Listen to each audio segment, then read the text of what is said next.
Well, hello there. My name is John Meyer, and I'm so very excited to introduce to you soft drums.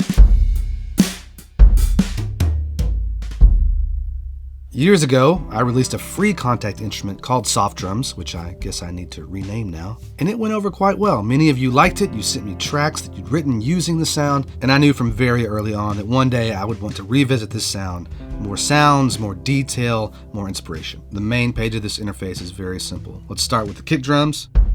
Fluffy, stiff, firm. Snare, satin, fuzzy, and silky. And tom, velvet has 3, cushy, and plush. Notice down here that all of these sounds are duplicated an octave above, so I can play 2-hand parts on the snare. I love that feature. All drum sample libraries should have that feature. Soft drums is a traditional drum kit recorded with a fluffy beater, tea towels on the drums. I think I got a pack of 5 from Target for $5. They're super thin, right? Not huge, thick towels. Kind of laying on the drum and hit with broomsticks. The goal here is soft drums. Soft. That's always been my goal with drums. This has been the opposite of your goal. Soft as possible. And this is very difficult for you. The best way to learn the instrument, click on the camera up here. You got your snapshots. Love that.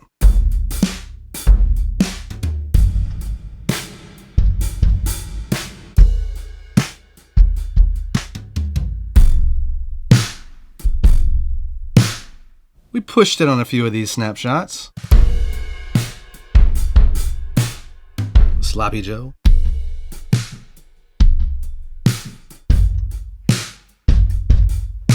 We recorded multiple round robins at multiple velocities, up to 8 velocities, 5, 6 round robins. Basically, that means when you play the drums back to back to back, you never hear the same sample twice, and there's plenty of dynamic range from the quietest sounds to the loudest sounds. All these samples and loops, which I'll show you later on, were recorded by my friend Joel Cameron. He is an amazing drummer, amazing producer and engineer. I got a pair of these Cascade generic, cheap, large diaphragm mics for $40 or something. Modified the circuit as you typically do with that kind of design, so it's smoother, extended low frequency response, etc. And then I put the SC capsule in it, which is a remarkable capsule, and it sounds absolutely fabulous on the outside of bass drums. Half the drums are his, half the microphones are his, and half the preamps are his, so no way this happens without Joel. This is not an NKS library, so it requires Kontakt Full version 6 or higher. Hop on over to the advanced page, and here we have additional controls. This is the first place to go when you want to make tweaks. These are the buses for all the drums, so all the close mics, all the overheads, and all the rooms. If I turn off the overhead and rooms, we get this. One thing, hear that pedal? That's not in every sample. This firm kick drum is the original soft drums kick drum that thankfully I recorded enough round robins and velocities, so I brought that in to go along with the other two because I just love that. Maybe not for everybody, but it's for me. It's a 68 maple interior, psychedelic reds, cool color. Good bass drum. It sounds really good and very adjustable. You can make it sound bigger than it is, smaller than it is. It's a 20 by 14. Let's hop on over to the default setting and listen to the overheads and the rooms. Lots of flexibility there. I'll turn the compressor off for now. If that's not enough for you, then move down to this next section. These are the individual microphones for each drum. And a cool feature, when I hit kick, it goes to the kick. Snare goes to the snare. That's this auto function. If I turn that off, then it doesn't change when I hit different keys. Now, let's look at the kick. Notice that we have the in and out. That's the inside kick mic and the outside kick mic. And then we have overhead and room. The in and out are summing into this close bus. The overheads go to the overhead, and the rooms go to the room. There might be a time in your sound where you want to have overhead mics for everything else, but you don't want to send the kick to the overhead, so you can simply bring that down. You can mute these by clicking on each one. When I go to snare, now we have top and bottom, so you can bring up the bottom mic if you wanted to.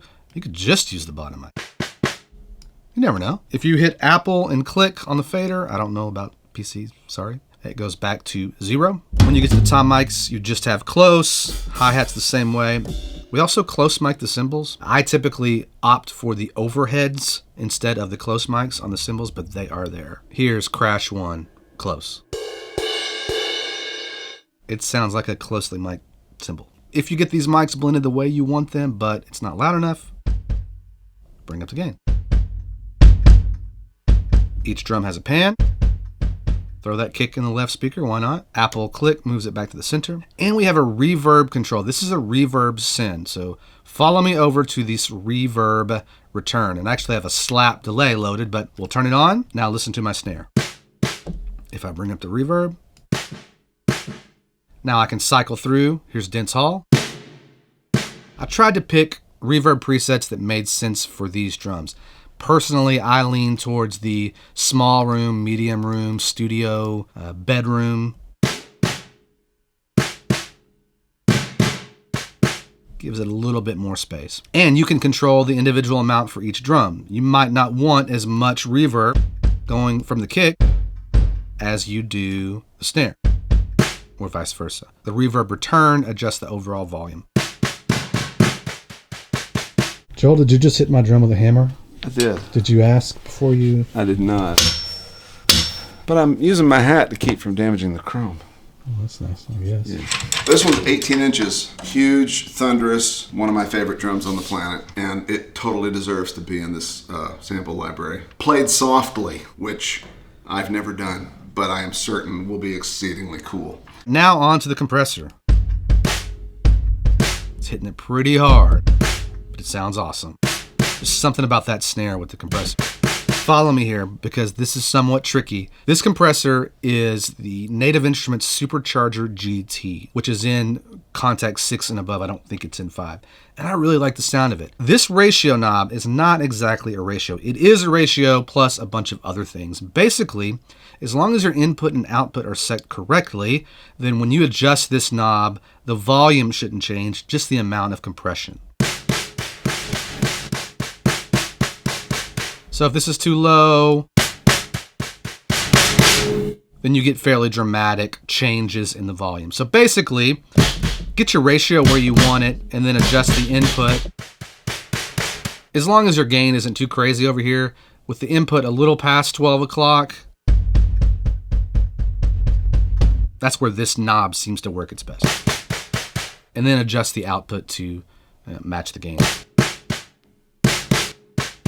I like what the compressor does. It's not going to be for all of you because this is on the stereo bus. Many of you are going to want to use your own plugins, outboard gear, whatever to compress. But for those of you who solely want to work in the box, I think it's a great option. FYI, I plan on making another video about finger drumming, how to make drum performances sound realistic, and also a more in-depth mixing video. You can mix inside here, print it, and be done. I know many of you will want to take these sounds, separate them on individual tracks, more of a traditional mix layout, and I'll walk through a ton of options to help you get the most out of this instrument. This is a 1969 Ludwig marching bass drum, but they use the exact same shell as their drum set bass drums. And actually, I bought it because I'm a Bonham fan, John Bonham, and this is the exact same construction and age of his green sparkle kit.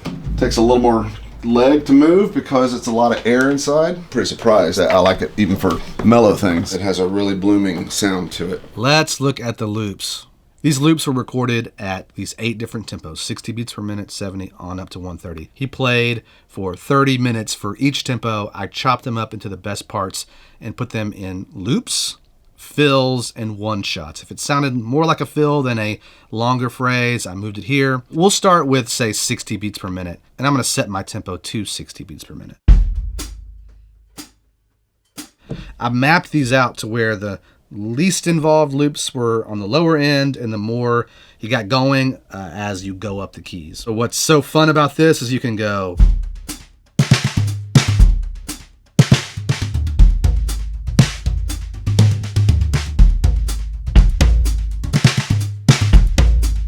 it's set up to where it can play multiple loops at the same time, which is a mess. You might want it to only play one. In that case, go up where it says max and put 1.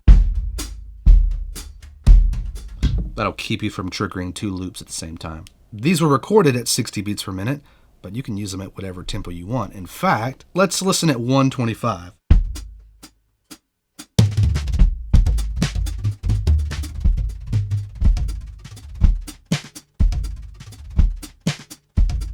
That's nuts and bizarre, but I could find that very useful. We also added one shots way up here, so you could go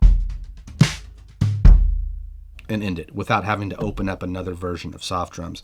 And some cymbals as well, so let's hit them all. Just a way to punctuate the loop. You are free to use this on whatever you want. As someone who works in the world of music for media, be careful in using loops exposed. Tweak them, mix them all together, run them through processing, layer other instruments and percussion elements on top of it, because we want to be original. But yeah, just be creative.